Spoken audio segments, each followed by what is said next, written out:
Hello ಸ್ನೇಹಿತರೆ, ನಮಸ್ಕಾರ. ಎಲ್ಲರಿಗೂ welcome back to my channel. ಇವತ್ತು ನಾನು ತಾಯಿ ಫೋಟೋ ಹಾಗೆ ಓಂ ಶಕ್ತಿ ಮಾಲೆ ಯಾರ ಮನೆಯಲ್ಲಿ ಇರುತ್ತೆ ಅವರು ಅಮಾವಾಸ್ಯೆ ಹಾಗೂ ಹುಣ್ಣಿಮೆ ದಿನ ಯಾವ ಥರ ಪೂಜೆ ಮಾಡಬೇಕು ಅನ್ನೋದನ್ನು ತೋರಿಸ್ತಾ ಇದ್ದೀನಿ.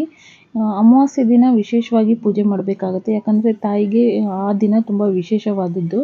ಹೇಗೆ ಸರಳವಾಗಿ ಮನೆಯಲ್ಲಿ ಪೂಜೆ ಮಾಡ್ಬೋದು ಅನ್ನೋದನ್ನು ನಾನು ಇವತ್ತು ತಿಳಿಸ್ಕೊಡ್ತಾ ಇದ್ದೀನಿ.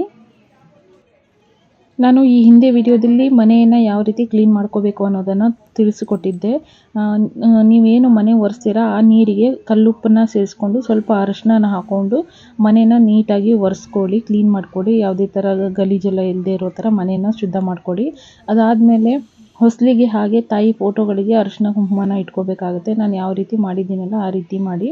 ಎಷ್ಟು ಚಿಕ್ಕದಾಗಿದೆಯೋ ಅಷ್ಟೇ ಚಿಕ್ಕದಾಗಿದ್ದರೂ ಪರವಾಗಿಲ್ಲ, ನಿಮಗೆ ಇಷ್ಟ ಬರೋ ಥರ ದೇವರಿಗೆ ಅರಿಶಿನ ಕುಂಕುಮ ಎಲ್ಲನೂ ಹಚ್ಚಿ ಅಲಂಕಾರ ಮಾಡಿಕೊಡಿ. ಅದಾದಮೇಲೆ ತಾಯಿ ಮುಂದೆ ನಾನು ಈ ಥರ ಲಿಂಬೆ ಹಣ್ಣಿಗೆ ಅರಿಶಿನ ಕುಂಕುಮ ಹಾಕಿಟ್ಟಿದ್ದೀನಿ. ಈ ಥರ ತಾಯಿ ಮುಂದೆ ಯಾವಾಗಲೂ ಒಂದು ಲಿಂಬೆ ಹಣ್ಣನ್ನು ಇಟ್ಟಿರಬೇಕಾಗತ್ತೆ. ಲಿಂಬೆ ಹಣ್ಣು ಸ್ವಲ್ಪ ಒಣಗಿದೆ ಅಥವಾ ಕೊಳೆಯೋ ಸ್ಥಿತಿಯಲ್ಲಿದೆ ಅಂದಾಗ ಅದನ್ನು ಎತ್ತಿ ಬಿಸಾಕಿ.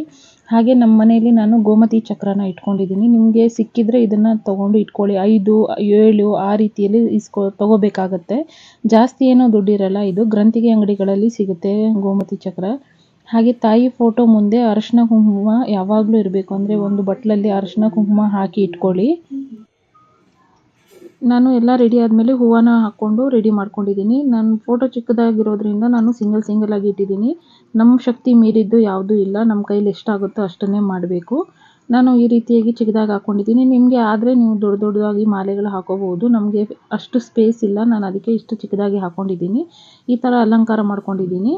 ನಾನು ಯಾವಾಗಲೂ ಇಷ್ಟೇ ಅಲಂಕಾರ ಮಾಡೋದು ದೇವರಿಗೆ. ಸಿಂಪಲ್ಲಾಗಿ ಅರಿಶಿನ ಕುಂಕುಮ ಇಟ್ಬಿಟ್ಟು ಹೂವನ್ನ ಹಾಕ್ಕೊಳ್ತೀನಿ ಅಷ್ಟೇ. ಆದರೆ ದೇವ್ರ ಮುಂದೆ ಲಿಂಬೆ ಹಣ್ಣು ಅರಿಶಿನ ಕುಂಕುಮ ಯಾವಾಗಲೂ ಇರಲೇಬೇಕು. ಅದಾದಮೇಲೆ ಎರಡೂ ಸೈಡು ಈ ಥರ ಅರಿಶಿನ ಹಾಗೂ ಕುಂಕುಮದಿಂದ ಲಿಂಬೆ ಹಣ್ಣನ್ನು ಇಟ್ಕೋಬೇಕಾಗುತ್ತೆ. ನಾನು ಇದನ್ನು ಹೇಗೆ ಮಾಡೋದು ಅನ್ನೋದನ್ನು ಲಾಸ್ಟ್ ವಿಡಿಯೋದಲ್ಲಿ ತೋರಿಸಿದ್ದೀನಿ. ಹಾಗೆ ಬಾಗಿಲಿಗೆ ಸ್ವಸ್ತಿಕ್ ಹಾಗೂ ಓಂನ ಹಾಕ್ಕೊಳ್ಳಿ. ಇದು ಈ ದಿನ ಅಂತಲ್ಲ, ನೀವು ಯಾವಾಗಲೂ ಬಾಗಿಲ ಮೇಲೆ ಈ ಥರ ಹಾಕಿರಬೇಕಾಗತ್ತೆ. ನಾನು ಇದು ಡೋರ್ ಮುಚ್ಚಿ ತೋರಿಸ್ತಾ ಇದ್ದೀನಿ ನಿಮಗೆ ಕಾಣಿಸ್ಲಿ ಅಂತ. ಹಾಗೆ ಈ ಅರಿಶಿನ ಕುಂಕುಮ ಚಂದನದಿಂದ ಈ ಥರ ರಂಗೋಲಿನ ಹಾಕ್ಕೊಂಡಿದ್ದೀನಿ ಅಷ್ಟೇ. ಇಷ್ಟು ಸಿಂಪಲ್ ಆಗಿದ್ದರೂ ಪರವಾಗಿಲ್ಲ. ಜಾಸ್ತಿ ನಿಮಗೆ ಮಾಡಬೇಕು ಅನಿಸಿದರೆ ನೀವು ಮಾಡ್ಬೋದು. ನಾನು ಇಷ್ಟು ಸಿಂಪಲ್ಲಾಗಿ ಮಾಡಿದ್ದೀನಿ. ಇದು ನಾನು ಪೂಜೆ ಎಲ್ಲ ಆದಮೇಲೆ ನಿಮಗೆ ವಿಡಿಯೋ ಮಾಡ್ತಾ ಇರೋದು. ನಾನು ಎಲ್ಲ ರೆಡಿ ಮಾಡಿಕೊಂಡು ದೇವರಿಗೆ ಆರತಿ ಮಾಡ್ತಾಯಿದ್ದೀನಿ. ದೀಪ ಎಲ್ಲ ಹಚ್ಚಿದಾದಮೇಲೆ ಇಲ್ಲ ಕೊನೆಯದಾಗಿ ನಾನು ಕರ್ಪೂರದ ಆರತಿನ ಮಾಡೋದು ದೇವರಿಗೆ. ನಾನು ಕರ್ಪೂರದ ಆರತಿ ಮಾಡೋದನ್ನು ಚಿಕ್ಕದಾಗಿ ಕ್ಲಿಪ್ಪಿಂಗ್ ತೊಗೊಂಡಿದ್ದೀನಿ. ಪೂಜೆ ಮಾಡುವಾಗ ಅಷ್ಟು ವಿಡಿಯೋ ಮಾಡೋದು ನನಗೆ ಕಂಫರ್ಟ್ ಅನಿಸಲ್ಲ. ಹಾಗೆ ದೇವ್ರ ಮುಂದೆ ಯಾವತ್ತೂ ಒಂಟಿ ದೀಪನ ಹಚ್ಚಬೇಡಿ, ಜೋಡಿ ದೀಪನೇ ಹಚ್ಚಬೇಕು. ಈ ಥರ ಜೋಡಿ ದೀಪ ಹಚ್ಚಿ ಕರ್ಪೂರದ ಆರತಿ ಮಾಡಿ ಅಗರಬತ್ತಿ ಅಥವಾ ಧೂಪದ ಬತ್ತಿ ಏನಾದರೂ ಹಚ್ಚಿ ನಿಮ್ಮಿಷ್ಟಕ್ಕೆ ಬಿಟ್ಟಿದ್ದು ಅದು.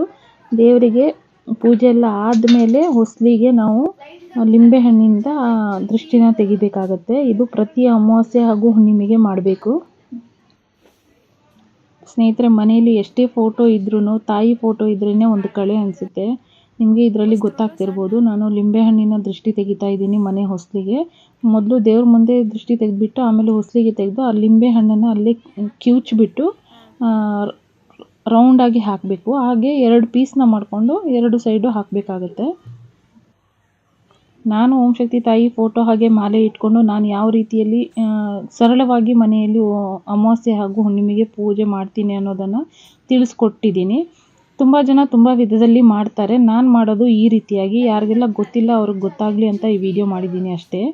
ಈ ವಿಡಿಯೋ ಇಷ್ಟ ಆದಲ್ಲಿ ಒಂದು ಲೈಕ್ ಮಾಡಿ. ಹಾಗೆ ಹೊಸದಾಗಿ ನನ್ನ ಚಾನಲ್ನ ನೋಡ್ತಾ ಇರೋರಾದರೆ ಪ್ಲೀಸ್ ನನ್ನ ಚಾನಲ್ನ ಸಬ್ಸ್ಕ್ರೈಬ್ ಮಾಡ್ಕೊಳ್ಳಿ. ಹಾಗೆ ಪಕ್ಕದಲ್ಲಿರೋ ಬೆಲ್ ಐಕಾನ್ನ ಕ್ಲಿಕ್ ಮಾಡಿ.